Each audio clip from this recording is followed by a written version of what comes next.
देखिए, अगर आप सिविल सर्विस एग्जामिनेशन की तैयारी कर रहे हैं तो ये बहुत महत्वपूर्ण है कि हम गवर्नमेंट जो सोर्सेस हैं उनको फॉलो करें। इस बार अगर देखेंगे यूपीएससी के चेयरमैन हैं, उन्होंने ट्वीट किया और उसमें उन्होंने कोट किया कि हम क्वेश्चंस कहाँ से फ्रेम करते हैं। तो न्यूज़पेपर एनालिसिस तो गो थ्रू होते ही सौरभ पांडे यूपीएससी चैनल के अंदर। आज जो है पीआईबी के जो वीकली टॉपिक्स हैं उनको गो थ्रू होंगे। बहुत हाई क्वालिटी टॉपिक्स हैं। टॉपिक देख के आपको आइडिया लगेगा कि देखिए कैसे प्रीलिम्स और मेंस के लिए, सिविल सर्विस के लिए महत्वपूर्ण हैं। तो स्टार्ट करते हैं। देखिए, जो टॉपिक्स हम लोग गो थ्रू होंगे ये मैंने लिख दिया है। एक तो क्लियर टेक्नोलॉजी है, ठीक है, क्लियर टेक्नोलॉजी एक टॉपिक आ जाता है। फिर एक रिपोर्ट है on technical advisory committee IIP. Logistic port performance index एक टॉपिक ये आपका बनता है। इसके अलावा थर्ड इंडिया नॉर्डिक समिट है, फिर सेमीकंडक्टर का रोड मैप है और पीएम अजय पोर्टल है। तो ये टॉपिक्स हैं जो कि महत्वपूर्ण है, बन जाते हैं। ठीक है, तो इस चैनल के अंदर आप पीआईबी को भी फॉलो करना है। मेरे जितने भी सेशन होंगे वो इसी चैनल के अंदर ही होंगे और जो कोर्सेस होंगे वो सौरभ पांडे CSE ऐप के अंदर होंगे। तो उसको आपको फॉलो कर लेना है। नीचे लिंक दे रखा है, वहां से आप डाउनलोड कर सकते हैं। देखिए, स्टार्ट करते हैं क्लियर टेक्नोलॉजी के बारे में। देखिए क्या है कि हम लोग बहुत समय से प्रयास कर रहे हैं, वी आर जस्ट थिंकिंग कि किसी तरीके से हम जो प्रोटीन है ना, प्रोटीन के बारे में काफ़ी सारी जानकारी इकट्ठा कर सकें। देखिए क्या होता है कि जो डीएनए होता है, डीएनए से आपका आरएनए बनता है, ठीक है, डीएनए से आरएनए बनता है और आरएनए से प्रोटीन बनती है। डीएनए में ही इंफॉर्मेशन होती है कि कौन सी प्रोटीन बननी है। अगर आपके पास इस प्रोटीन की इंफॉर्मेशन है तो हमारे शरीर में बहुत सारे जो मेटाबॉलिक फंक्शंस है ना, उन मेटाबॉलिक फंक्शंस के बारे में हमें बहुत अच्छी जानकारी मिल पाएगी। तो इसी कंटेक्स्ट में आप देखिए, अगर आपसे पूछा जाए कि रिसेंटली क्लियर टेक्नोलॉजी न्यूज में था वो क्या है, तो यहाँ क्लियर में सी क्या है, क्लीवेबल, एल मतलब लाइट, ई मतलब इरेस्ड, ए मतलब एंटीबॉडी और आर मतलब रिपोर्टर। तो ये तीनों मतलब ये फुल फॉर्म ही अगर आपसे पूछ ले क्लियर टेक्नोलॉजी में क्लियर क्या है, तो ये फुल फॉर्म आपको याद रखना है, ठीक है, पीआईबी के अंदर बढ़िया से आया है। अगर पूछे कि बताओ ये क्या है, तो ये नई इमेजिंग प्लेटफॉर्म है प्रोटीन को मैप करने के लिए। अगर आपको प्रोटीन की मैपिंग करनी है, प्रोटीन के बारे में कौन सी प्रोटीन कहाँ मौजूद है, क्या उसके फंक्शंस हैं, तो उन प्रोटीन के बारे में आइडेंटिफिकेशन और उसकी मैपिंग के लिए ये टेक्नोलॉजी जो है ये महत्वपूर्ण बनती है। ठीक है, तो clear technology is related with protein mapping, protein के मैपिंग के कंटेक्स्ट में है। अब देखिए ये भी आपको याद रखना है कि अभी जो भी प्रोटीन मैपिंग करते थे, प्रोटीन के बारे में जानकारी, तो उसमें काफ़ी सारी लिमिटेशंस थी। जैसे बहुत सारी चीज़ें कि जैसे अगर आप इमेजिंग करते हैं, आपको इमेजिंग करनी है मतलब आप प्रोटीन की प्रॉपर मैपिंग करते हैं, उसकी इमेज निकालते हैं, तो उस इमेज की अपनी एक लिमिटेशंस है ना, कि रिजोल्यूशन कैसी है, किस स्पीड से कर रहा है, ठीक है, बहुत सारी ऐसी लिमिटेशंस है। तो अब क्या है कि देखिए, क्योंकि जो प्रोटीन जो हमारे शरीर में मौजूद अलग अलग जो प्रोटीन्स होती हैं, उन प्रोटीन्स के अपने एक फंक्शंस होंगे। जैसे कई डिजीज है, डिजीज मार्कर का मतलब कोई बीमारी है तो एक साइन आना, सर्टेन प्रोटीन लेवल पे चेंजेस आएंगे और उन साइन के बेसिस में हमें ये पता चल जाएगा कि ये डिजीज होता है कि नहीं होता है। तो वो उसके बारे में मतलब अगर हमें जानना, तो अगर उस प्रोटीन की हमने पहले से मैपिंग कर रखी है, हमें पता है कि यार ये प्रोटीन है, इस प्रोटीन से ये एसोसिएटेड है, अगर ये जानकारी हमारे पास है तो फिर हम डिजीज के बारे में भी जान सकते हैं। फिर मेडिसिन को टारगेट करने के लिए, क्योंकि देखिए स्पेसिफिक डिजीज है, स्पेसिफिक प्रोटीन है, और दवा जो है अगर हम इस्तेमाल करते हैं तो वो शरीर में एंटर करके किस स्पेसिफिक एरिया को टारगेट करे, इसके लिए जानकारी अगर हमें चाहिए तो उसके लिए प्रॉपर प्रोटीन मैपिंग की जरूरत बनती है। अब देखिए इस पूरे रिसर्च को, ये जो क्लियर टेक्नोलॉजी है, डेवलप किया गया है institutes and department of science and technology के अंदर। ये JNCASR बेंगलुरु के द्वारा और IASC जो रिसर्चर्स हैं, इंडियन इंस्टीट्यूट साइंस हैं, उन्होंने पूरा हेल्प किया और फिर इसका जो है डेवलपमेंट आपका किया गया। अब इसका देखिए, ये तो कोई नहीं पूछेगा किस तरीके से लेबल करके फाइंड करता है, बट इसमें सिंपल सी बात है, जैसे सर्टन प्रोटीन आइडेंटिफाई किया जाता है और उसमें ना एक ऐसा फ्लोरेसेंट टैग्स लगा देते हैं। फ्लोरेसेंट मतलब जो थोड़ा सा चमकेगा, उससे इस प्रोटीन को आइडेंटिफाई किया जाएगा और उसकी प्रॉपर मैपिंग की जाएगी। ये सिंपल सा मेथड आपको पता होना चाहिए, ठीक है। तो यहाँ पे आपको याद रखना है कि जो कोर जो इनोवेशन आपका किया गया है, इसमें लाइट क्लूएबल फ्लोरेसेंट जो प्रोब सिस्टम है, इसमें प्रोटीन को आप आइडेंटिफाई करते हो और उसमें एक टैग जो है, फ्लोरेसेंट टैग्स जो हैं वो आप लगाते हैं। टैग्स का मतलब क्या हुआ कि सिंपल सी बात है, वो टैग लगा है वो चमकेगा, ठीक है। जैसे मान लीजिए मैं लाइट बंद कर दूं और मेरे सर के ऊपर टॉर्च लगा दूं तो आपको पता होगा कि मैं कहाँ पे हूँ। इसी तरीके से फ्लोरेसेंट टैग्स हैं जिसके बेसिस में प्रोटीन को इजिली आइडेंटिफाई किया जा सकता है। तो प्रोटीन का अगर प्रॉपर आप मैपिंग करेंगे तो दूसरी जानकारियां भी जो है वो आपको मिल पाएंगी। अब देखिए इसमें खास बात क्या है कि हाई रिजोल्यूशन, बहुत अच्छी हाई रिजोल्यूशन की इमेजेस आएंगी। फिर उसके बाद ये भी कहा गया कि मल्टीप्लेक्स्ड इमेजिंग, कई जो है मतलब लार्ज नंबर ऑफ प्रोटीन्स को ये आइडेंटिफाई कर सकता है। और मतलब यहाँ पे बहुत सारे बार बार ऐसे फ्लोरेसेंट टैग्स और ये सब बार बार करने की जरूरत नहीं है। तो हम इवन जो डेलिकेट और कॉम्प्लेक्स सैंपल्स भी है ना, उनसे भी चीज़ों को निकाल सकते हैं, जानकारियाँ इकट्ठा कर सकते हैं। तो ये खास बात है, चाहे वो सिंगल सेल हो, लाइव सेल्स हों, कॉम्प्लेक्स टिश्यूज हों, उससे भी इस टेक्नोलॉजी के माध्यम से प्रोटीन की जो जानकारी है वो जानकारी हो सकती है। तो देखिए कितना बढ़िया प्रश्न जो है ये आपके लिए इसमें फ्रेम होगा। इसका मैं पूरा आपको, जो सौरभ पांडे सीएसई ऐप है उसको डाउनलोड करिएगा, तो वहाँ पे मैंने करंट अफेयर का कोर्स भी एक कॉम्प्लेक्स लेवल पे जो टॉपिक्स आपके लिए आते हैं, तो उसका एक डेली करंट अफेयर सेक्शन चालू किया है, जो कि कंटिन्यूसली डेली चलता रहेगा। तो वो कोर्स आप लोग जरूर से करिए। करंट अफेयर्स में इस बार मेरे सेशन से लगभग 35 प्लस क्वेश्चन हैं 2026 के प्रीलिम्स की अगर बात किया जाए। लास्ट में एक आपको स्क्रीनशॉट में शो कर दूंगा, उसको आप देख लीजिएगा। तो हाई क्वालिटी कंटेंट कवर करना बहुत महत्वपूर्ण है, और जो गवर्नमेंट सोर्सेस है ना उसको, और गवर्नमेंट सोर्सेस में ये नहीं कि खाली स्पीसीज इन न्यूज, और ये जो अलग अलग ये डेवलपमेंट्स हो रहे हैं ना, उन पर आपकी नजर होनी चाहिए। जैसे अब क्लियर टेक्नोलॉजी है, अभी तक आपने नहीं पढ़ा होगा, बट ये टॉपिक महत्वपूर्ण है। इस बार 35 प्लस क्वेश्चन मेरे सेशन से आए हैं यूपीएससी प्रीलिम्स 2026 में। इसके पूरे स्क्रीनशॉट मैंने आपको शो कर रखे हैं, और इसी को ध्यान में रखते हुए आपको डेली करंट अफेयर्स का एक कोर्स लॉन्च किया है सौरभ पांडे सीएसई ऐप में। ये continuously Monday to Friday daily basis में क्लासेस होंगी। Yojana, PIB, down to earth, सब कुछ आपका कवर रहेगा। न्यूज़पेपर, तो मंडे टू फ्राइडे क्लासेस होंगी, हर महीने क्लासेस रहेंगी। ये पूरा चलता रहेगा कोर्स कंटिन्यूसली, तो इसका आप हिस्सा बनिए। ये अमाउंट आप जो देख रहे हैं, इसमें सारे जो भी आपको कवर करने हैं वो रहेगा। मतलब डेली करंट अफेयर कोर्सेस है, इसमें आप जो है कोड यूज़ कर लीजिएगा, तो उसमें अमाउंट भी रिड्यूस हो जाएगा। अगर आप आज देखते हैं तो 25% का ऑफ है। बाकी आप ऐप में जाके मैसेज कर सकते हैं, तो जो भी ऑफर है उसका अवेल आप कर सकते हैं। तो बहुत महत्वपूर्ण है। इसके अलावा देखिए, आप जरूर से जुड़िए एग्रीकल्चर ऑप्शनल के लिए भी 25% डिस्काउंट अभी चल रहा है। एग्रीकल्चर ऑप्शनल का अगर आप हिस्सा बनते हैं तो उसमें आपका करंट अफेयर वाला भी इंक्लूडेड है। ठीक है, करंट अफेयर का जो कोर्स है वो भी इसमें आपको एड ऑन मिलेगा। बट ये ऑफर आज के लिए है, मतलब 3 जून के लिए है। तो ये आपके लिए बहुत महत्वपूर्ण बनता है। ये अमाउंट भी अगर आप देखेंगे तो ये अमाउंट 25% ऑफ में अराउंड 19K में आ जाएगा। और ये इसमें 100 प्लस लाइव लेक्चर्स हैं, और साथ में आपका टेस्ट सीरीज के भी इसके अंदर इंक्लूडेड है। तो ये जरूर से जरूर जुड़े। सौरभ पांडे सीएसई आप डाउनलोड करें, और Saurabh Pandey UPSC Telegram channel को आप फॉलो करें। Thank you everyone, thank you. Second topic की तरफ चलते हैं। सेकेंड टॉपिक है पीएम अजय पोर्टल। ये भी प्रीलिम्स में भी आ सकता है, इसके प्रोग्रेस कंटेक्स्ट में मेंस में भी प्रश्न आ सकता है, पॉलिटी में ये महत्वपूर्ण आपके लिए बनेगा। तो देखिए, पीएम अजय पोर्टल आपको याद रखना है। तो पीएम मतलब प्रधानमंत्री अनुसूचित जाति, प्रधानमंत्री अनुसूचित जाति, आप देख सकते हैं अनुसूचित जाति अभ्युदय योजना है। ठीक है, तो ये इसका एम क्या है? मेनली इसका एम है सामाजिक और आर्थिक जो डेवलपमेंट है, किसका? शेड्यूल कास्ट कम्युनिटी का। ये पॉइंट आप याद रखिएगा। शेड्यूल कास्ट कम्युनिटी का जो सामाजिक और आर्थिक प्रोग्रेस है वो इस पोर्टल के द्वारा देखा जाता है। मतलब इनके प्रोग्रेस और सारी चीज़ों के लिए क्या क्या प्रयास किए गए हैं। जैसे इसमें लगभग जो फोकस रहता है इसे, जो शेड्यूल कास्ट है उसकी मेजोरिटी विलेजेस लगभग 47,000 है। एम ये है फास्टर सर्विस डिलीवरी करना, रियल टाइम मॉनिटर करना, प्रॉपर ट्रांसपेरेंसी मेंटेन करना, और बेटर कोऑर्डिनेशंस जो है वो डेवलप करना। ठीक है, तो फास्टर सर्विस डिलीवरी हो गई, रियल टाइम मॉनिटरिंग हो गई, और ट्रांसपेरेंसी और बेटर कोऑर्डिनेशन, ये इसका ऑब्जेक्टिव है। इसमें देखिए जो मेन कंपोनेंट है इसके, आदर्श ग्राम कंपोनेंट है, जो मतलब मॉडल विलेजेस हैं वो हैं, ग्रांट इन एड है, कितना पैसा दिया गया है, इसमें हॉस्टल कंपोनेंट भी है। तो जैसे यहाँ से प्रश्न आपका बन सकता है कि कौन कौन से कंपोनेंट्स हैं जो कि पीएम अजय के अंदर आते हैं। तो आपको याद रखना है, आदर्श ग्राम कंपोनेंट है, ग्रांट इन एड कंपोनेंट है, और आपका हॉस्टल कंपोनेंट है। फर्दर अगर आप देखेंगे पीएम अजय पोर्टल के अंदर, तो यहाँ पे एक जैसे पूरा का पूरा डेटा बेस है, डिजिटली डेवलप्ड ये बेस है, जिसमें स्टेट कनेक्टेड है, डिस्ट्रिक्ट कनेक्टेड है, ठीक है, नेशनल लेवल पे कनेक्शन है। तो इसके बेसिस पे पूरा प्रॉपर डिसीजन मेकिंग होती है, कहाँ क्या प्रोग्रेस हुआ है। अब जैसे यहाँ पे क्या होता है कि पूरा अलग अलग जो डोमेन्स होते हैं ना, वहाँ से फोटोज अपलोड होती हैं। जैसे एक डायग्राम उससे आपको क्लियर हो जाएगा।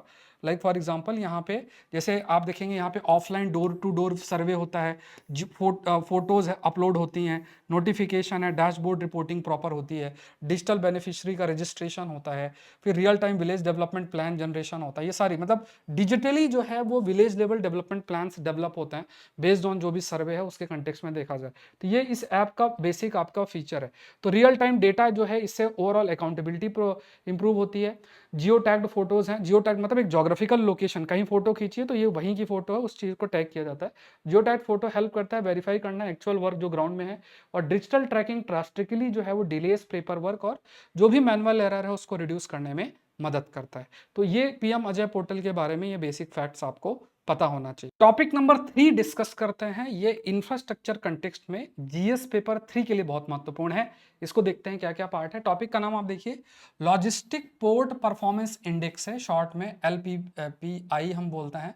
तो यहाँ पे लॉन्च किए गए हैं 4 मेजर डिजिटल इनिशिएटिव, और उन डिजिटल इनिशिएटिव में जैसे ये जो पूरा लॉजिस्टिक पोर्ट परफॉर्मेंस इंडेक्स है, जैसे इसका फुल फॉर्म से आपको पता चल रहा है कि जो पोर्ट्स है ना उसमें कई लॉजिस्टिक्स होते हैं। लॉजिस्टिक्स का मतलब हो गया कोई सामान पोर्ट में आ रहा है, फिर वो सामान लेके जाया जा रहा है, उसमें बहुत सारी चीज़ें हैं, रजिस्ट्रेशन और है सब कैसे जो वहाँ पोर्ट के अंदर शिप्स आ रही हैं उनको किस तरीके से हम रख रहे हैं, सामान कैसे उतारे जा रहे हैं, उनका है ना सामान कैसे पहुँच रहा है, कैसे चढ़ाए जा रहे हैं, ये सब लॉजिस्टिक्स के अंदर आता है। तो लॉजिस्टिक पोर्ट परफॉर्मेंस इंडेक्स के बेसिस में कौन सा पोर्ट कितना बेटर परफॉर्म कर रहा है, तो इसमें कई चीज़ें जो फोकस की जा रही हैं।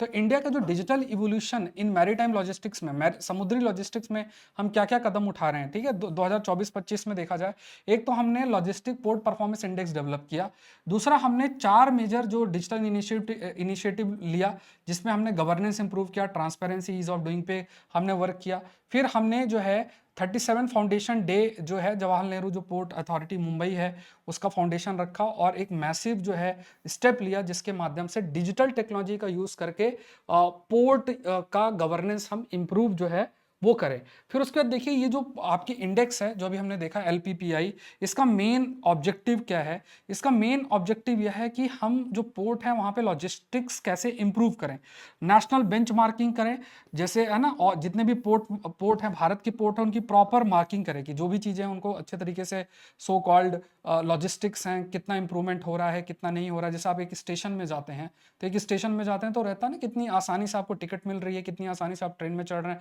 ट्रेन के अंदर आपको कितनी आसानी होती है, तो आप उस स्टेशन में जाना पसंद करेंगे, अदरवाइज आप अल्टरनेटिव देखेंगे। इसी तरीके से पोर्ट में भी अगर लॉजिस्टिक्स बढ़िया होता है तो उससे क्या होता है कि जो बिजनेस पर्पज के लिए उन पोर्ट्स का इस्तेमाल होता है, फिर इकोनॉमिक एक्टिविटी डेवलप होता है। तो इससे अगर आप लॉजिस्टिक्स बढ़िया है तो इससे ऑपरेशनल एफिशिएंसी और ट्रांसपेरेंसी इंप्रूव होगी और ग्लोबल कॉम्पिटिटिवनेस भी होगा। जैसे अगर बहुत समय किसी जहाज को लग जाए कि सामान उतार रहे हैं सामान चढ़ाने में, और दूसरी जगह वही काम बहुत जल्दी हो रहा है, तो वो सामान को ले जाने में लाने में ये सब में जो समय है वो रिड्यूस होगा, तो इससे परफॉर्मेंस ओवरऑल आपका इंप्रूव होता है। दूसरा देखिए यहाँ पे इस पॉलिसी फ्रेमवर्क के अंदर हमें देखना है कई चीजें, सागर आकलन फ्रेमवर्क है, सागर मतलब यहाँ पे समुद्र की बात हो रही है, उसके सागर आकलन फ्रेमवर्क, तो ये LPPI के अंदर ये एक फ्रेमवर्क आपका मौजूद है। देखिए सब कुछ आपका मेंशन है किसमें, PIB के अंदर। तो इसमें PM गति शक्ति नेशनल मास्टर प्लान डेवलप किया गया है जो मेनली इंफ्रास्ट्रक्चर कंटेक्स्ट में है।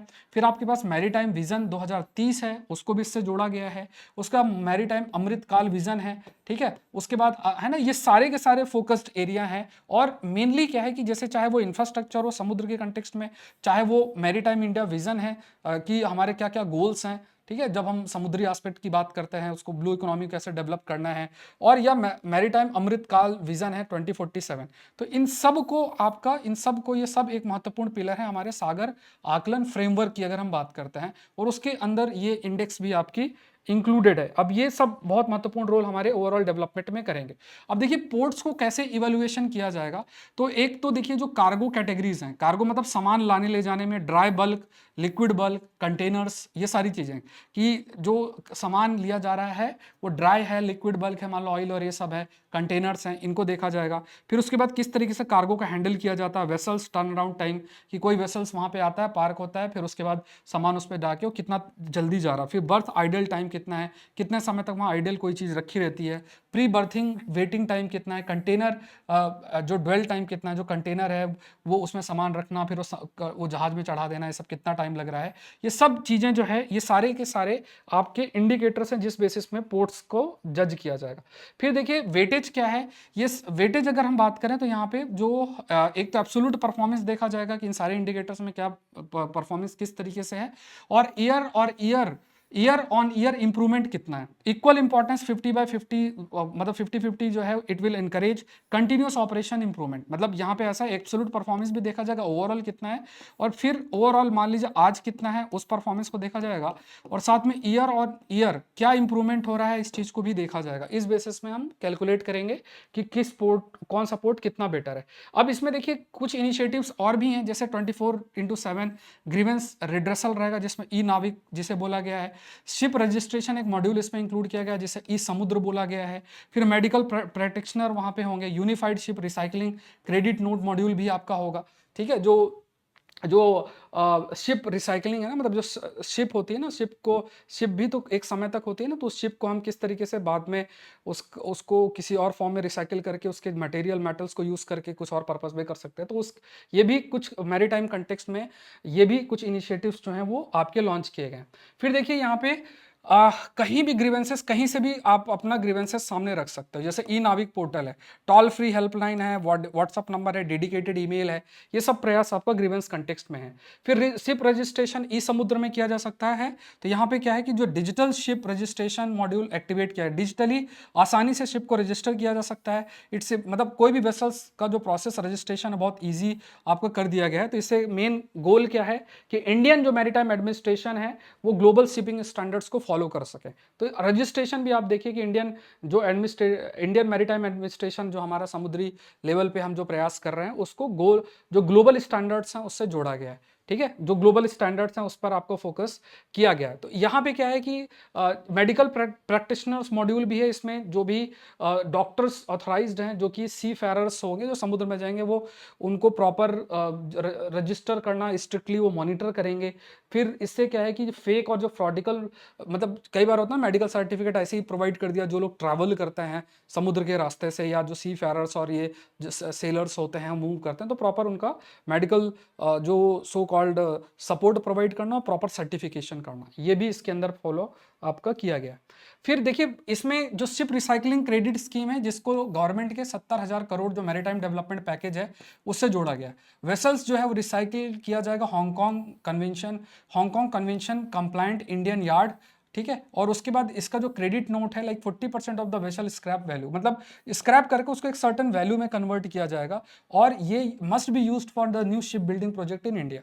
तो जो भी मतलब ये जो शिप है उसको तोड़ा जाएगा, फिर वो रिसाइकिल होगा, उससे एक सर्टन पॉइंट्स जनरेट होंगे, फिर उस अमाउंट को हम यूज करेंगे अपने देश के अंदर शिप बिल्डिंग पर्पस के लिए। तो जैसे ओल्ड शिप है कोई भी, उसको रिसाइकिल यार्ड में लेके जाया जाएगा, इससे क्रेडिट नोट जनरेट होगा और नई शिप बनाने में उसका इस्तेमाल किया जाएगा। ठीक है, क्रेडिट नोट आप ये मानकर चलिए कि जो भी मतलब अमाउंट जनरेट होगा उसको सर्टन क्रेडिट फॉर्म में कन्वर्ट किया जाएगा। तो ये एक किया जा रहा, तो उस क्रेडिट को यूज किया जाएगा नई शिप में जब हम डेवलप करेंगे उसके इंसेंटिव पर्पस के लिए। अब देखिए यहाँ पे कई पोर्ट्स हैं उनमें ट्रांसफॉर्मेशन हुए हैं, तो ये पोर्ट्स का ट्रांसफॉर्मेशन हमें नहीं करना है। फिर यहाँ पे ये भी कहा गया है, एक तो हमें जो इंडिजिनस वेसल्स ट्रैफिक सर्विसेज है वो भी आपका लॉन्च किया गया है। फिर निविडा और new AI powered tender evaluation platform जिसे निविडा बोला गया है वो भी आपका लॉन्च किया गया है, और स्ट्रेटजिक मेमोरेंडम ऑफ अंडरस्टैंडिंग वो साइन आपकी की गई है। ठीक है, ये कई सारे ऐसे प्रयास किए गए। अभी ऐसी चीजें आजकल हमें जानना पड़ेगा, जिस टाइप से प्रीलिम्स की यूपीएससी प्रश्न बना रही है, तो हमको बिल्कुल इनके बारे में भी आइडिया होना चाहिए। इंडिया के टॉप परफॉर्मिंग पोर्ट आपका एक सिक्का पोर्ट है, एक पारादीप पोर्ट है, पहला पारादीप पोर्ट है, फिर सिक्का पोर्ट है टायर 2 सिटीज में, और फिर मुद्रा पोर्ट है। कमेंट सेक्शन में मुझे बताइएगा कि सिक्का पोर्ट कहाँ पे लोकेटेड है। ठीक है, ग्लोबल अपवर्ड ट्रेंड की बात करें तो वर्ल्ड बैंक का जो लॉजिस्टिक परफॉर्मेंस इंडेक्स की अगर हम बात करें तो इंडिया की जो रैंक है वो आपकी काफी इंप्रूव हुई है, 44 से 22nd हुई है। और वर्ल्ड बैंक कंटेनर जो पोर्ट परफॉर्मेंस इंडेक्स 2024 की बात करें तो 7 इंडियन पोर्ट जो हैं वो ग्लोबल टॉप 100 में आपका आते हैं। तो इसको हमें और फर्दर इंप्रूव करना है, we have to improve it further. ठीक है, तो देखिए पोर्ट डेवलपमेंट में हम क्या क्या प्रयास कर रहे हैं, इस टाइप के प्रश्न जो है वो आपके लिए बिल्कुल फ्रेम हो सकते हैं। ठीक है, तो ये देखिए नेक्स्ट बहुत अच्छा टॉपिक है, that is India Nordic summit के बारे में। 3rd इंडिया नॉर्डिक समिट हुई है, तो पहले तो ये पता होना चाहिए नॉर्डिक कंट्रीज कौन सी है, जिसमें डेनमार्क, फिनलैंड, आइसलैंड, नॉर्वे और स्वीडन आते हैं। इंडिया और नॉर्डिक देश आपस में काफ़ी अधिक क्लोज जा रहे हैं। भारत भी क्या कर रहा है कि देखिए अपने व्यापार को इंक्रीज करने का प्रयास कर रहा है, डाइवर्सिफाइड कर रहा है। लेकिन सबसे महत्वपूर्ण पार्ट आप ये देखिए कि जो आर्टिक रीजन है ना, आर्टिक रीजन की बर्फ बहुत तेजी से जो है आर्टिक रीजन की जो बर्फ है ना वो पिघल रही है, नए रास्ते खुल रहे हैं, नए रूट्स खुल रहे हैं। तो आर्टिक रीजन में अपने प्रेजेंस को इंक्रीज करने के लिए इन नॉर्डिक देशों का सहारा भारत को चाहिए। तो वो जो नए रूट्स आएंगे वहाँ पे अपने इंटरेस्ट को इंश्योर करने के लिए, आर्टिक रीजन में अपने इंटरेस्ट को प्रोटेक्ट करने के लिए नॉर्डिक देश की जरूरत है। बट अभी जो थर्ड इंडिया की नॉर्डिक समिट हुई है, ये ऑस्लो में हुई है 2026 में। ये बिल्ड ऑन 2018 समिट जो हुई थी उसके बाद। मेन थीम याद रखिए, ग्रीन टेक्नोलॉजी है, innovation strategic and partnership, innovation strategic partnership. Green technology mainly environment friendly technology है, mainly clean energy, sustainable development और इकोनॉमिक ग्रोथ, इस पे आपका फोकस किया गया है। मतलब एनवायरमेंट कंटेक्स्ट में, क्लीन एनर्जी कंटेक्स्ट में फोकस किया गया है। मेजर जो 9 पिलर है जो आपके डायरेक्ट मेंस में पूछा जा सकता है, तो डिफेंस कोऑपरेशन है, रिजिलियंट सप्लाई चेन है, स्टेम रिसर्च है, मैरीटाइम कोऑपरेशन है, ब्लू इकोनॉमी है जो समुद्र से रिलेटेड है, क्लाइमेट एक्शंस हैं, डिजिटल इनोवेशंस है, ग्रीन हाइड्रोजन है और रिन्यूएबल एनर्जीज हैं। ये सब क्या है, ये पिलर्स हैं। तो ये पिलर आपको याद होने चाहिए कि नॉर्डिक देशों के साथ जो हम अपने रिश्ते बना रहे हैं उसके मेजर पिलर्स कौन कौन से हैं। ठीक है, ये पिलर्स आप एक बार पॉज करके एक बार रीड करिएगा। फिर देखिए फर्दर, नॉर्डिक जो पार्टनरशिप है ये इंडिया के आर्टिक रीजन में अपने इंटरेस्ट को प्रोटेक्ट करने के लिए भी, जैसा मैंने आपको बताया, बहुत महत्वपूर्ण है। चाहे आप देखिए नॉर्डिक जो पार्टनरशिप है ये इंडिया के आर्टिक पॉलिसी के लिए बहुत महत्वपूर्ण है। देखिए आर्टिक रीजन में बर्फ पिघल रही है, नए नए रास्ते ओपन हो रहे हैं, रिसोर्सेज की बात है, अपने इंटरेस्ट को भी हमें प्रोटेक्ट करना है। आर्टिक काउंसिल जो देखती है ना, उसमें आर्टिक काउंसिल में नॉर्डिक देश भी मौजूद है। ठीक है, आर्टिक काउंसिल में हमारा जो स्टेटस है वो ऑब्जर्वर स्टेटस है, मतलब हम उसके मेंबर नहीं हैं। तो 6 पिलर ऑफ इंडियन पॉलिसी है। एक तो रिसर्च है, क्लाइमेट प्रोटेक्शन है, कनेक्टिविटी है, गवर्नेंस है और कैपेसिटी बिल्डिंग है। तो आर्टिक रीजन में भी इन चीजों पे हमने फोकस किया है, रिसर्च पे, क्लाइमेट प्रोटेक्शन पे, कनेक्टिविटी पे, गवर्नेंस में और कैपेसिटी बिल्डिंग पे। साथ में देखिए आर्टिक रीजन है, अब वहाँ की जो हवाएं हैं उनसे क्या, अगर हवाओं में कुछ चेंजेस आते हैं तो इससे हमारा मानसून भी अफेक्ट होगा, तो मानसून पैटर्न को समझना है। हमारी फूड सिक्योरिटी है, क्योंकि आर्टिक में बर्फ पिघलेगी, जो बारिश है वो अफेक्ट होगी, एग्रीकल्चर हमारा अफेक्ट होगा, फूड सिक्योरिटी अफेक्ट होगा। इसी तरीके से बारिश नहीं होगी तो वाटर सिक्योरिटी अफेक्ट होगा। और आइलैंड टेरिटरीज जो हैं, जो हमारे अलग अलग टेरिटरीज हैं, they will also be affected. तो ये आर्टिक मेल्टिंग से बहुत, क्योंकि अगर आर्टिक मेल्टिंग होगी तो बहुत सारे हमारे एरियाज हैं वो डूबेंगे भी, जो कोस्टल इलाके हैं वो डूबेंगे भी। तो इस वजह से क्या है, आर्टिक मेल्टिंग हमारे लिए कंसर्न है, और इसलिए आर्टिक पॉलिसी में हम क्लाइमेट चेंज और इन सबको भी ध्यान में रख रहे हैं। फर्दर आप देखिए ग्रीन टेक्नोलॉजी और इनोवेशन पे फोकस है। टाइज ऑफिशियली एलिवेटेड, हम स्ट्रेटेजिक पार्टनरशिप तक रीच कर गए हैं, मतलब हम अपने रिश्तों को काफी इंपॉर्टेंस दे रहे हैं। क्लीन टेक्नोलॉजी, क्लाइमेट चेंज के लिए जो फैक्टर्स जिम्मेदार है उन पे फोकस करना, एनर्जी सिक्योरिटी के लिए है उस पर वर्क करना, ग्रीन जॉब्स और बेटर गवर्नेंस कंटेक्स्ट में भी हम काम कर रहे हैं। ठीक है, ग्रीन जॉब्स मतलब एनवायरमेंट फ्रेंडली तरीके में कुछ कदम उठाए जा रहे हैं, उस पर नई नई जॉब्स क्रिएट हो रही हैं, तो उस पर भी फोकस करने की बात की गई है। अब इंडिया और EFTA मतलब जो ट्रेड और इकोनॉमिक पार्टनरशिप है, तो उसमें अगर देखा जाए तो नए नए आपके आयाम जो है वो देखने को मिले हैं। तो यहाँ पे एक पॉइंट मैं आपको बता देता हूँ। जैसे यहाँ पे अगर खास तौर से जो देखा जाए तो यूरोपियन जो फ्री ट्रेड एसोसिएशन है, ठीक है, यूरोपियन फ्री ट्रेड एसोसिएशन है, जिसमें आपकी आइसलैंड, लिechtenstein, नॉर्वे और स्विट्जरलैंड, ये फैक्ट याद रखिएगा। आइसलैंड, फिर से रिपीट कर देता हूँ, आइसलैंड, लिechtenstein, नॉर्वे और स्विट्जरलैंड आते हैं, है ना। इसमें हमने ट्रेड और इकोनॉमिक पार्टनरशिप लिंक, मतलब भारत और ये जो देश हैं अपना जो ट्रेड और इकोनॉमिक पार्टनरशिप लिंक स्टैब्लिश कर रहे हैं। ठीक है, जिससे कि देखिए हम क्या अवॉइड कर रहे हैं, कि हम क्या हम फॉलो कर रहे हैं कि किसी भी प्रकार का हम ट्रेड बैरियर नहीं रखेंगे, आराम से मार्केट एक्सेस वो हमारा कर सकते हैं, ट्रेड बैरियर से रिड्यूस हम करेंगे, इन्वेस्टमेंट बढ़ेगा, वहाँ से इन्वेस्टमेंट होगा और एक वैल्यू चेन बनेगी, मतलब कोई चीज़ हमारे देश में वहाँ बन रही, हमारे देश में आ रही, हमारे देश में बन रही, वहाँ जा रही है, और नॉर्डिक के मार्केट को भी हम एक्सेस कर सकते हैं। दूसरा देखिए क्लाइमेट एक्शन और ब्लू इकोनॉमी पे फोकस किया गया है। जो भी फैक्टर क्लाइमेट चेंज के लिए जिम्मेदार हैं उनको रिड्यूस करना, जो ग्रीन हाउस गैस एमिशन मान लीजिए हो रही है तो उन फैक्टर्स को हमें रिड्यूस करना है। दूसरा देखिए ग्रीन जॉब्स को क्रिएट करना, जो एनवायरमेंट फ्रेंडली तरीके से जॉब्स क्रिएट हो रहे हैं वो नए जॉब्स क्रिएट करना। फिर फर्दर देखा जाए तो सपोर्ट सस्टेनेबल जो ग्रोथ है उसको सपोर्ट करना, ठीक है, अट्रैक्ट, ठीक है, अट्रैक्ट जो है, उसके बाद इन्वेस्टमेंट को अट्रैक्ट करना। फिर कहा गया कि सस्टेनेबल मैराइन और ओशन रिसोर्सेज की अगर बात किया जाए ब्लू इकोनॉमी कंटेक्स्ट में, जो समुद्र से रिलेटेड अर्थव्यवस्था है उसकी अगर बात करें तो मैराइन और ओशन, समुद्र में मौजूद जो रिसोर्सेस हैं उनको हम एक्सेस कर सकें, समुद्री कनेक्टिविटी, व्यापार, इंडो पैसिफिक जिसपे इंडियन ओशन रीजन और पैसिफिक ओशन का जो इलाका है वहां पे कैसे सेफ्टी सिक्योरिटी मेंटेन करके रखा जाए, रूल बेस्ड ऑर्डर के तहत चीजें मूव करें, इस पर फोकस किया गया है, और क्लाइमेट से साथ में मिलकर लड़ना है। तो ये सारी चीजों पर आपका फोकस किया गया।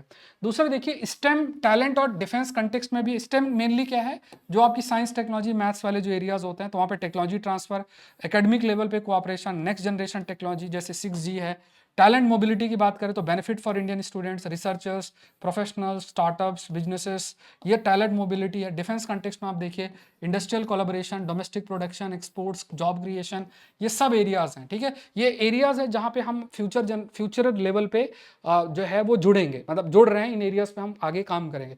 तो इंडिया नॉर्डिक रिश्ते पे या ऐसा कोई प्रश्न बनता है तो इन चीज़ों को याद रखना है। स्टेम और रिसर्च पे है, टैलेंट मोबिलिटी है, हमारे देश के टैलेंटेड लोग हैं वहाँ मूव कर सकें, इंडियन स्टूडेंट्स हैं, रिसर्च प्रोफेशनल्स हैं, वो मूव कर सकें। Industrial collaboration, domestic production purpose के लिए भी हम जो है डिफेंस कंटेक्स्ट में मूव करें। अब देखिए यहाँ पे हर एक नेशन एक यूनिक एक्सपर्टीज भारत के लिए लेकर आ सकता है। जैसे आइसलैंड है तो यहाँ पे जियो थर्मल एनर्जी, मतलब जो ये सो कॉल्ड जमीन के नीचे जो आपका होता है ना, जैसे मान लीजिए कि वॉल्केनिक इरप्शन जहाँ पे होता है वहाँ आसपास का जो एनर्जी है उसको इस्तेमाल करना, जैसे पानी भी गर्म होता है उसको भी हम कई पर्पस के लिए यूज़ कर सकते हैं। आइसलैंड जियोथर्मल एनर्जी, फिशरीज और आर्टिक रिसर्च में बहुत अच्छा है। नॉर्वे देखेंगे तो ब्लू इकोनॉमी और आर्टिक कोऑपरेशन में हमारे लिए ज़रूरत है। और नॉर्डिक रीजन में वाइडर देखा जाए तो मैरीटाइम, डिजिटल टेक्नोलॉजी और क्लीन एनर्जी और इनोवेशन कंटेक्स्ट में बहुत अच्छा है। तो इस हर एक देश हमें कुछ ना कुछ प्रोवाइड कर रहा है, ये हमारे लिए खास बात बन जाती है। फर्दर देखा जाए कि massive growth driven by market and people, bilateral जो ट्रेड है वो 4 गुना हमारा बढ़ा है।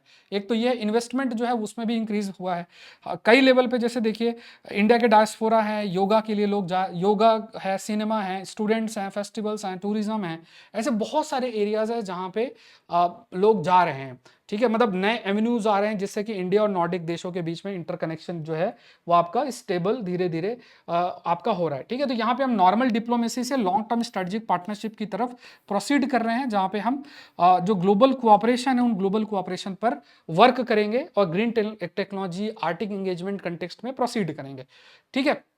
कमेंट सेक्शन में देखिए आप लोग लाइक बटन प्रेस करिएगा। ऐसे सेशंस आपको यूट्यूब में चाहिए तो लाइक जरूर से करेंगे। और जैसे ही आप इसमें लगभग 200 लाइक्स अगर हो गए तो मैं इसका Saurabh Pandey UPSC Telegram channel पे आपको इसका पीडीएफ भी शेयर कर दूंगा।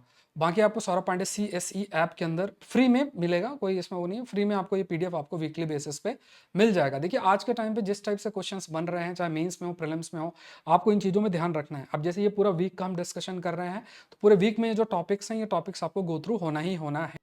इस बार 35 प्लस क्वेश्चन मेरे सेशन से आए हैं यूपीएससी प्रीलिम्स 2026 में। इसके पूरे स्क्रीनशॉट मैंने आपको शो कर रखे हैं। और इसी को ध्यान में रखते हुए आपको डेली करंट अफेयर्स का एक कोर्स लॉन्च किया सौरभ पांडे CSE ऐप में। ये continuously Monday to Friday daily basis में क्लासेस होंगी। Yojana, PIB, down to earth सब कुछ आपका कवर्ड रहेगा, न्यूज़पेपर। तो मंडे टू फ्राइडे क्लासेस होंगी, हर महीने क्लासेस रहेंगी, ये पूरा चलता रहेगा कोर्स कंटिन्यूसली। तो इसका आप हिस्सा बनिए। ये अमाउंट आप जो देख रहे हैं इसमें सारे जो भी आपको कवर करने हैं वो रहेगा, मतलब डेली करंट अफेयर कोर्सेस है। इसमें आप जो है कोड यूज़ कर लीजिएगा तो उसमें अमाउंट भी रिड्यूस हो जाएगा। अगर आप आज देखते हैं तो 25% का ऑफ है। बाकी आप ऐप में जाके मैसेज कर सकते हैं तो जो भी ऑफर है उसका अवेल आप कर सकते हैं। तो बहुत महत्वपूर्ण है। इसके अलावा देखिए आप जरूर से जुड़िए एग्रीकल्चर ऑप्शनल के लिए भी 25% डिस्काउंट अभी चल रहा है। एग्रीकल्चर ऑप्शनल का अगर आप हिस्सा बनते हैं तो उसमें आपका करंट अफेयर वाला भी इंक्लूडेड है, ठीक है। करंट अफेयर का जो कोर्स है वो भी इसमें आपको एड ऑन मिलेगा। बट ये ऑफर आज के लिए है, मतलब 3 जून के लिए है। तो ये आपके लिए बहुत महत्वपूर्ण बनता है। ये अमाउंट भी अगर आप देखेंगे तो ये अमाउंट 25% ऑफ में अराउंड 19K में आ जाएगा। और ये इसमें 100+ लाइव लेक्चर्स हैं और साथ में आपका टेस्ट सीरीज के भी इसके अंदर इंक्लूडेड है। तो ये जरूर से जरूर जुड़े। सौरभ पांडे CSE आप डाउनलोड करें और Saurabh Pandey UPSC Telegram channel को आप फॉलो करें। Thank you everyone, thank you. Next बहुत बहुत महत्वपूर्ण टॉपिक है, दैट इज इकोनॉमिक्स से रिलेटेड है, इंडेक्स ऑफ इंडस्ट्रियल प्रोडक्शन। देखिए इंडेक्स ऑफ इंडस्ट्रियल प्रोडक्शन एक तरीके से इंडिकेटर्स हैं जिसके माध्यम से हमें जो इंडस्ट्रियल आउटपुट है ना उसको हम देखते हैं। शॉर्ट टर्म बेसिस में हमें जो इंडस्ट्रियल आउटपुट है उसको पता चलता है। तो अब जैसे इंडस्ट्रियल आउटपुट को अगर हमें कैलकुलेट करना तो उसमें हम बेस ईयर यूज़ करते हैं। तो जैसे बेस ईयर, पहले जो बेस ईयर था तो आपका 2000 बेस ईयर अगर आप देखेंगे 2011-12 था। अब बातचीत चल रही थी बेस ईयर को चेंज करने की। तो बेस ईयर अब आपका नया जो है 2000 आपका 22-23 है, ठीक है। तो इसमें एक रिपोर्ट है टेक्निकल एडवाइजरी कमेटी की IM index of industrial production के बेस ईयर रिवीजन में वो रिपोर्ट आपको देखने को मिली है। ये आपका ministry of statistics and programme implementation के द्वारा ये रिपोर्ट आपके सामने आई है। अब इसमें ना कुछ चीज़ें हैं। पहला तो देखिए जो ओल्डर बेस ईयर था वो 2011-12 जैसे मैंने आपको बताया। अब नया जो न्यू सीरीज की बेस ईयर है वो 22-23 है। अब जो पर्पस क्या है अपडेट का, जिससे कि क्या है कि जैसे जो old index of industrial series है, इंडस्ट्रियल प्रोडक्शन की जो सीरीज है, उसको अपडेट करना, जिससे कि जैसे देखिए जो भी कैलकुलेशन होगी वो ज़्यादा एक्यूरेट होगी। सबसे महत्वपूर्ण पार्ट क्या है कि जो भी हम कैलकुलेट करेंगे, क्योंकि नए बेस ईयर में है, ठीक है। बेस ईयर का मतलब क्या है, जैसे मान लीजिए ये पेंसिल है, अब इस पेंसिल का मुझे आउटपुट चाहिए, अगर अगर मैं इसका प्राइस 2011-12 के बेसिस में करूंगा तो वो सही पिक्चर नहीं देगा। अगर यही मैं अगर सपोज इन्फ्लेशन कैलकुलेट करना और 22-23 को बेस ईयर के रूप में सपोज करिए, 22-23 में इसकी कीमत है 100 रुपये, अब आज इसकी कीमत है 110 रुपये, तो पता चल जाएगा 10% जो है इसमें इंक्रीज हुआ है, मतलब 10% इसके प्राइस में इंडक्शन इंक्रीज हुआ है, इसके वैल्यूएशन में चेंजेस हुए हैं, ये सब हम कैलकुलेट कर सकते हैं।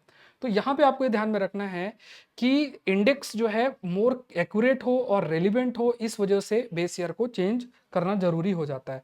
दूसरा देखिए, टेक्निकल एडवाइजरी कमेटी की अगर बात किया जाए तो ये सितंबर 24 में फॉर्मेशन हुआ था। डॉक्टर मृदुल के सगर जो हैं इसके चेयरपर्सन थे, कई इसमें एक्सपर्ट्स थे, इकोनॉमिस्ट थे, कई ऑफिशियल्स थे, ठीक है, गवर्नमेंट ऑफिशियल्स भी इसका हिस्सा हैं। कई एरियाज में डिस्कशन हुआ, जैसे सब्स्टिट्यूशन ऑफ फैक्ट्रीज, जो अलग अलग फैक्ट्रीज है ना उन पे उनको चेंज करना, नई जो नए चीज़ें ग्रो हो रही हैं, डेवलप हो रही हैं, उनको इंक्लूड करना, चेन बेस्ड जो है वो डेवलप, सीजनल एडजस्टमेंट जो है सीजनल लेवल पे चेंजेस करना, क्योंकि देखिए इंडस्ट्रीज हैं, डिफरेंट टाइप ऑफ इंडस्ट्रीज आपकी मौजूद हैं, उन इंडस्ट्रीज के को आपको कैलकुलेट करना है। मैन्युफैक्चरिंग सो कॉल्ड, जैसे मान लीजिए mining, quarrying, manufacturing, electricity, gas supply, water supply, sewerage, waste management, ये सब बहुत सारी चीज़ें। तो इनमें ना जैसे जो सीजनल एडजस्टमेंट करना, उसके बाद जो फैक्ट्रीज हैं उनका सब्स्टिट्यूशन भी आपका किया गया है जब आईआईपी का कंपाइलेशन किया जाए। अब कुछ जो एक्सपेंडेड सेक्टोरल कवरेज किया गया है, जो नई आईआईपी है उस पर और सेक्टर्स भी इंक्लूड किए गए हैं, जिसपे माइनर्स मिनरल्स हैं, गैस सप्लाई है, सीवरेज वेस्ट मैनेजमेंट है, रेयर अर्थ मिनरल्स हैं, वाटर सप्लाईज हैं, इन चीज़ों को भी इंक्लूड आपका किया गया। तो ये फैक्ट आपको याद रखना है कि इसमें जैसे माइनिंग हो गया, manufacturing, electricity, gas supply, water supply, sewerage, waste management for the month जो है, मतलब अभी ये इन चीज़ों को भी आपको कैलकुलेशन में, इनमें जो चेंजेस है उसको भी कैलकुलेट आपका किया जाएगा। रिवाइज जो आइटम की बास्केट एंड क्लासिफिकेशन की हम बात करें, जो भी आउटडेटेड है, जो अभी जरूरत के नहीं, उनको रिमूव किया गया, सिर्फ जो रेलिवेंट नई कम्युनिटीज़ हैं उनको ही ऐड किया गया है। तो नए बास्केट में एग्जैक्टली 1042 जो प्रोडक्ट्स हैं उनको मैपिंग किया गया है टू 463 आइटम ग्रुप्स में, मतलब इतने प्रोडक्ट है और उनको इतने आइटम ग्रुप्स में चेंज आपका किया गया है, ठीक है। तो इससे सेक्टर वाइज प्रॉपर क्लासिफिकेशन भी किया गया। रिस्ट्रक्चरिंग की अगर बात करें तो जैसे इलेक्ट्रिसिटी को renewable electricity, non renewable electricity, mining quarrying को अगर देखा जाए तो फ्यूल मिनरल्स इसमें कवर्ड है, उसके बाद मेटेलिक मिनरल्स हैं जिसमें रेयर अर्थ मिनरल्स भी है, नॉन मेटेलिक मिनरल्स है जिसमें माइनर मिनरल्स भी हैं। इस टाइप से आपका डिवाइड किया गया है। फर्दर कहा गया जो फैक्ट्री डायनेमिक्स में इसमें सब्स्टिट्यूशन एंड एक्सपेंशन की बात की गई है, तो इसमें फैक्ट्री सब्स्टिट्यूशन मेथड है, मतलब परमानेंटली जो क्लोज्ड फैक्ट्रीज हैं या जो जिसमें मेजर प्रोडक्शन चेंजेस किए गए हैं उनको रिप्लेस किया गया है विद कंपेरेबल यूनिट्स, मतलब ऐसे फैक्ट्री जो क्लोज हो चुकी हैं या फिर जो प्रोडक्शन चेंजेस उसमें किया गया, पहले कुछ और प्रोड्यूस होता था अब कुछ और है, तो उनमें बदलाव आपका किया गया। साथ में ये भी कहा गया कि जो फैक्ट्री पैनल एक्सपेंशन है, तो नई जो new commissioned large factories can be added, जो नई बड़ी लार्ज फैक्ट्रीज हैं उनको इस सीरीज के अंदर इंक्लूड किया गया। इससे क्या है कि जो इंडेक्स अपडेटेड होगी और रियल टाइम जो भी इंडस्ट्रियल एक्टिविटी है उसके बारे में जानकारी होगी। जैसे आप ये देखिए, इंडस्ट्रियल एक्टिविटी का रिपोर्ट कार्ड है, जब आप इंडेक्स ऑफ इंडस्ट्रियल प्रोडक्शन देखेंगे तो इंडस्ट्रियल एक्टिविटी का ये एक प्रकार का रिपोर्ट कार्ड है। मेथोडोलॉजी इसमें देखिए कहा कई, मतलब जैसे इसमें कुछ एक मेथड अपनाया गया, मतलब हमें ये नहीं देखना कौन सा मेथड है इसमें, बट हाँ ये दोनों सीरीज को लिंक करके समझ के फिर प्रयास किया गया कि एक बेटर पर्पस मिले। तो linking factors will be calculated for the general index and sectoral indexes to seamlessly connect the data, मतलब दोनों को डेटा को कनेक्ट करने के लिए, क्योंकि डेटा ट्रांसफर होगा, कुछ डेटा जो है 22 में जाएगा, जिस डेटा के बेसिस पे हम चीज़ों को कैलकुलेट करेंगे, अपडेट करेंगे, सेट ऑफ स्टैंडर्ड्स रखेंगे, तो उसके लिए भी सर्टेन मेथड आपका डेवलप किया गया है।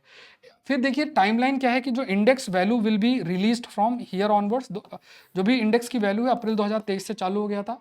क्विक एस्टिमेट जो है अप्रैल 2026 में, और 1 जून 2026 में ऑफिशियल जो लॉन्च है नए आईआईपी का, जो ऑफिशियल लॉन्च है 2022-23 का सीरीज का, वो आपका देखने को मिला है, ठीक है, जो ऑफिशियल लॉन्च आपको देखने को मिला है। फर्दर देखिए फाइनल आउटपुट एंड सिग्निफिकेंस की बात करें तो ऑल इंडिया, एक तो देखिए ऑल इंडिया जनरल इंडेक्स है, माइनिंग, क्वेरिंग, मैन्युफैक्चरिंग, उसका electricity, gas supply, water, sewerage and waste, तो ये अलग अलग है। एडिशनल जो रिलीज है इसमें manufacturing at 2 digit NIC 2025 level, use based classification based and linking factors, कई लिंकिंग फैक्टर्स को ध्यान में रखते भी जो डेटा आपको देखने को मिलेगा। ठीक है, तो मेन पर्पज यही है कि जो डेटा है वो बेटर तरीके से आपका रिफ्लेक्ट आपका होना चाहिए, ये चीज़ आपकी हाईलाइट की गई है। ठीक है, तो ये थोड़े से पॉइंट्स याद रखिएगा। तो हमने डिस्कशन कर लिया जो भी मेजर टॉपिक्स हैं इस वीक के सो कॉल्ड PIB के अंदर, तो ये टॉपिक्स का जो डिस्कशन है वो फर्दर कंटिन्यू रहेगा, और भी कुछ बड़े टॉपिक्स आएंगे जो भी अभी लेटेस्ट पब्लिश भी हुए हैं उनको भी हम कवर करेंगे। तो अब आपकी जिम्मेदारी है सेशन को जरूर से लाइक करें, सौरभ पांडे CSE ऐप को जरूर से जरूर आपको, सौरभ पांडे CSE ऐप को आपको डाउनलोड कर लेना है। इस ऐप को आप डाउनलोड कर लीजिए और डाउनलोड करके आपको PDF मिल जाएगा। और मैंने बहुत हाई क्वालिटी एक करंट अफेयर का कोर्स भी आप लोग के लिए लॉन्च किया है, प्लस एग्रीकल्चर ऑप्शनल भी आपके लिए लॉन्च किया है। ठीक है, तो उसके लिए भी आप जरूर से जरूर जुड़ें। एग्रीकल्चर ऑप्शनल हम लोग 21 जून से चालू करेंगे, लाइव क्लासेस होंगी, 100 लाइव लेक्चर्स आपके हैं, उसमें टेस्ट सीरीज भी इंक्लूडेड है। डेली करंट अफेयर सीरीज चालू हुई है जो कि आपकी कंटिन्यूसली चलती रहेगी, Monday to Friday live classes होंगी कंटिन्यूसली। आप 27 की तैयारी कर रहे हैं, 28 की तैयारी कर रहे हैं, आपको जुड़ जाना, डेली बेसिस में क्लासेस आपको करनी है।